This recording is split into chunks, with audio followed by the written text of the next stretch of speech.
फातिमा की रानी माँ, प्रभु यीशु की माँ, आसरा तू ही है माँ।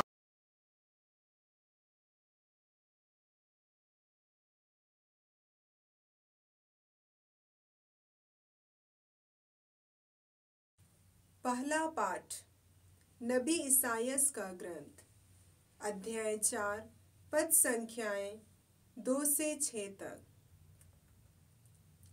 उस दिन प्रभु का लगाया पौधा रमणीय तथा शोभायमान बन जाएगा और पृथ्वी की उपज बचे हुए इस्राएलियों का गौरव और वैभव होगी। यरूशलेम में रहने वाली सियोन की बची हुई प्रजा और वे लोग जिनके नाम जीवन ग्रंथ में लिखे हुए हैं, वे सब पवित्र कहलाएंगे। प्रभु न्याय तथा विनाश का झंझावात भेजकर सियोन की पुत्रियों का कलंक दूर करेगा और यरूशलेम में बहाया हुआ रक्त धो डालेगा। इसके बाद प्रभु समस्त सियोन पर्वत और इसके सब निवासियों पर दिन के समय बादल उत्पन्न करेगा और रात के समय देदीप्यमान अग्नि का प्रकाश।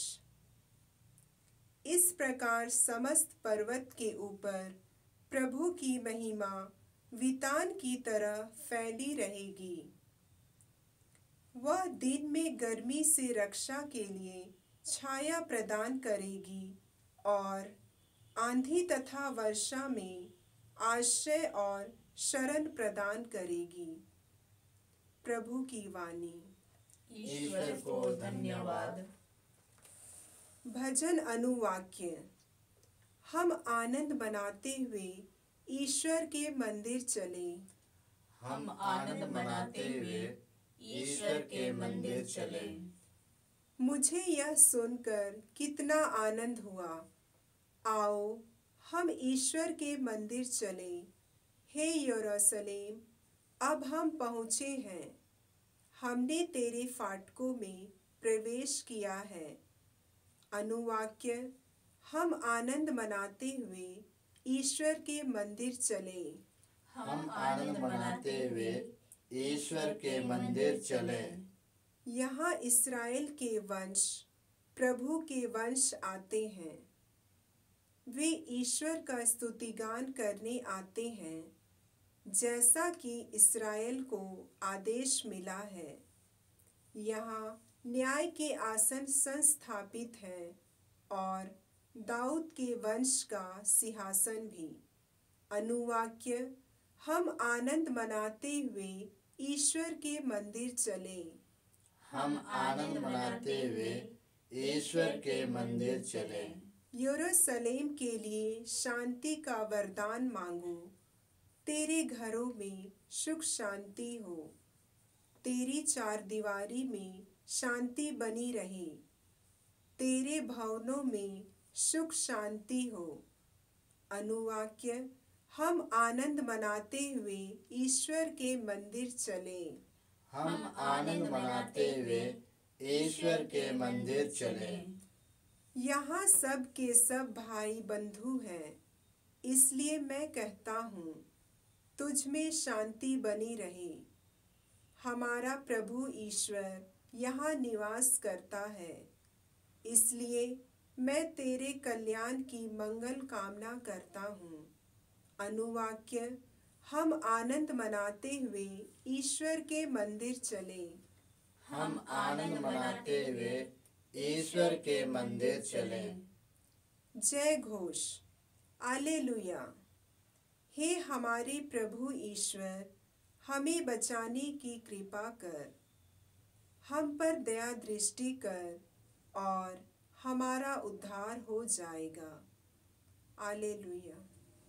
प्रभु आप लोगों के साथ हो और आपकी आत्मा के साथ। संत मत्ती के अनुसार पवित्र सुसमाचार। हे प्रभु तेरी महिमा हो। अध्याय 8 पद संख्याएं 5 से 11 तक।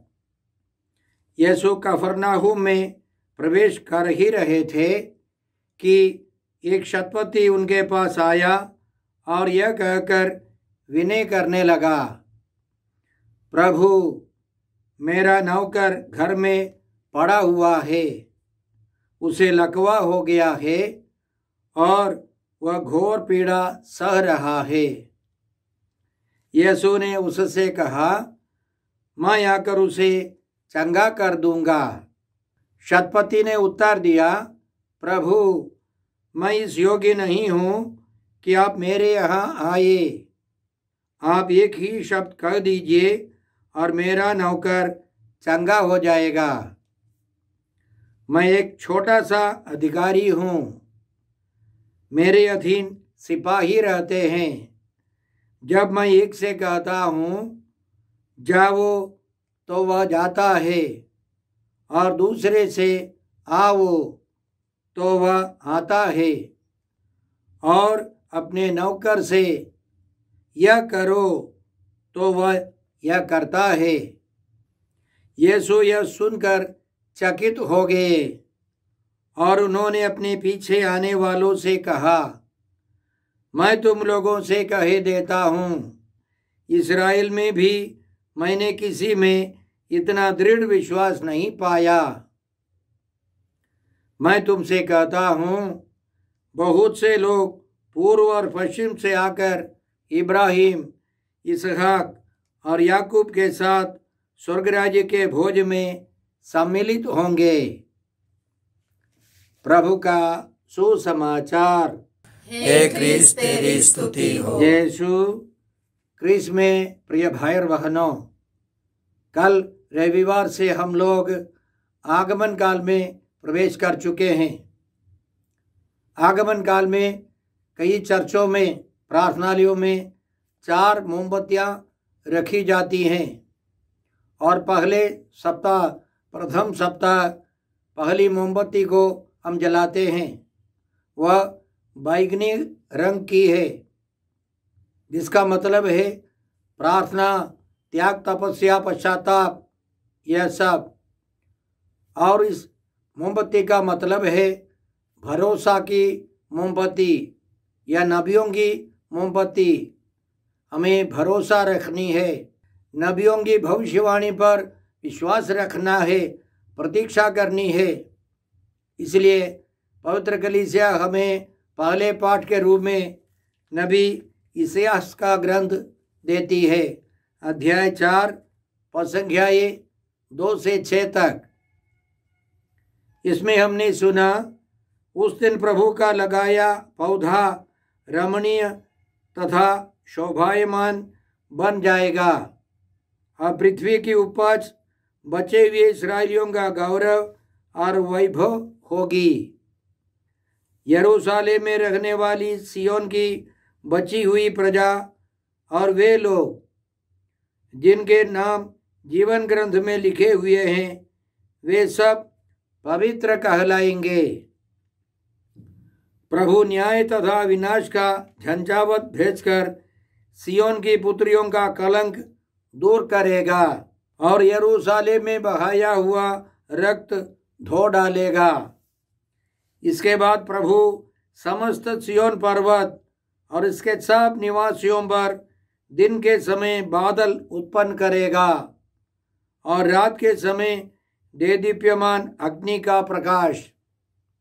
इस प्रकार समस्त पर्वत के ऊपर प्रभु की महिमा बितान की तरह फैले रहेगी। वह दिन में गर्मी से रक्षा के लिए छाया प्रदान करेगी और आंधी तथा वर्षा में आश्रय और शरण प्रदान करेगी। ईश्वर हमारी रक्षा करेगा और हम जानते हैं कि इस नबूवत के बाद भी इस्राएल में और सियोन पर्वत पर बहुत अशांति थी। वास्तव में यह सब पूरा करने के लिए प्रभु यीशु आए हैं। प्रभु यीशु के जीवन, दुख भोग, मृत्यु और पुनरुत्थान के कारण ईश्वर ने एक नया सियोन, पवित्र कलीसिया हमें दी है और उसके द्वारा हमें मुक्ति मिल सकती है। इसलिए इस आगमन के प्रथम सप्ताह हम विशेष रूप से भरोसे के लिए प्रार्थना करें। जैसे हम लोग हर रोजरीमाला की शुरुआत में 3 प्रणामरिया बोलते हैं। शुरुआत में 3 प्रणामरिया बोलकर हम यह याचना करते हैं, हम ईश्वरीय प्रेम में, ईश्वर पर भरोसे में और ईश्वर में विश्वास में आगे बढ़ते जाए। हमें ईश्वर पर भरोसा चाहिए हर परिस्थिति में। इसके लिए प्रभु यीशु आए हैं, हम भरोसा रखकर उनकी प्रतीक्षा करें। और स्तोत्रकार के साथ स्तोत्र 25 को लेकर हम यह प्रार्थना करें भरोसा के लिए। प्रभु, मैं अपनी आत्मा को तेरी ओर अभिमुख करता हूँ। मेरे ईश्वर, मैं तुझ पर भरोसा रखता हूँ। मुझे निराश ना कर। मेरे शत्रु मुझ पर हावी ना हो पाए। जो तुझ पर भरोसा रखते हैं वे कभी निराश नहीं होते। निराश वे होते हैं जो अकारण तुझे त्यागते हैं। हम इस सप्ताह निरंतर प्रार्थना करते रहें कि हम भरोसे के साथ प्रभु की प्रतीक्षा करते रहें। आज के सुसमाचार में हमने सुना कि प्रभु यीशु एक शतपति, रोमी शतपति के विश्वास को जानकर यीशु चकित रह गए। आज के सुसमाचार के बाद एक वचन है, यीशु के वचनों के कारण उस व्यक्ति के, उस शतपति के विश्वास के कारण वह नौकर चंगा हो गया। संत मत्ती के सुसमाचार अध्याय 5, 6 और 7 में प्रभु यीशु अपने शिष्यों को एक ऊंचे पहाड़ के ऊपर ले जाकर समझाने लगे कि स्वर्ग राज्य के मूल्य क्या क्या हैं। अध्याय 8 और 9 में स्वर्ग राज्य की शक्ति प्रभु प्रकट करते हैं। कभी शब्द मात्र से, कभी शब्द और उनके स्पर्श से रोगी चंगे हो जाते हैं। इन 2 अध्यायों में 12 चमत्कार हम लोग पा सकते हैं, बड़े बड़े चमत्कार। और अध्याय 10 में यीशु उस स्वर्ग राज्य के विस्तार के लिए, तैयारी के लिए अपने शिष्यों को 2-2 करके भेजते हैं। इसी तरह स्वर्ग राज्य धीरे धीरे प्रकट होने लगता है। आज के सुसमाचार में हमने यह सुना कि प्रभु यीशु के पास एक शतपति, रोमी शतपति आया।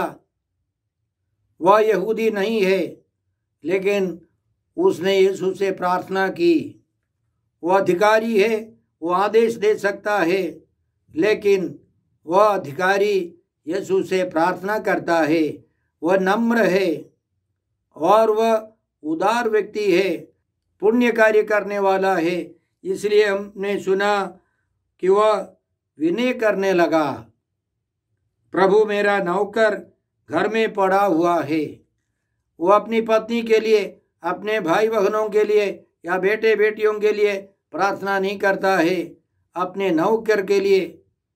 और इस घटना के बारे में संत लूकस और विस्तार रूप से हमें समझाते हैं। संत लूकस के सुसमाचार अध्याय 7 में उस शतपति ने यहूदियों के कुछ प्रतिष्ठित नागरिकों को यीशु के पास यह निवेदन करने के लिए भेजा कि आप आकर मेरे नौकर को बचाए। वे यीशु के पास आकर आग्रह के साथ यह कहते हुए उनसे विनय करते रहे, वह शतपति इस योग्य है कि आप उसके लिए ऐसा करें।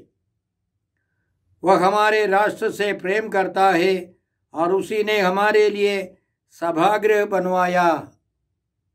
वह ईमानदार व्यक्ति है, उदार व्यक्ति है, उसका दृष्टिकोण बहुत बड़ा है। वह यहूदियों से प्यार करता है, यहूदियों के लिए एक सभागृह बनाने वाला है। उन दिनों सभागृह बनाने के लिए बहुत खर्च था। तराशे हुए पत्थरों से मंदिर बनाना सभागृह बनवाना आसान नहीं था, इसलिए वह न केवल नम्र है, उदार है, अपने नौकर को भी प्यार करता है, उसकी सेवा करता है, उसको बचाना चाहता है और अन्य लोगों को भी वह प्यार करता है, वह ईमानदार है। याद रखें, स्वर्ग राज्य के मूल्यों के बारे में समझाते हुए प्रभु ने कहा था, धन्य है वे जो अपने को दीनहीन समझते हैं, स्वर्ग राज्य उन्हीं का है। धन्य है वे जो विनम्र है, उन्हें प्रतिज्ञादेश प्राप्त होगा। और प्रभु यीशु ने यह भी बताया था, जिसने मेरे लिए घर, भाई बहनों, माता पिता, पत्नी, बाल बच्चों अथवा खेतों को छोड़ दिया है, वो 100 गुना पाएगा और अनंत जीवन का अधिकारी होगा।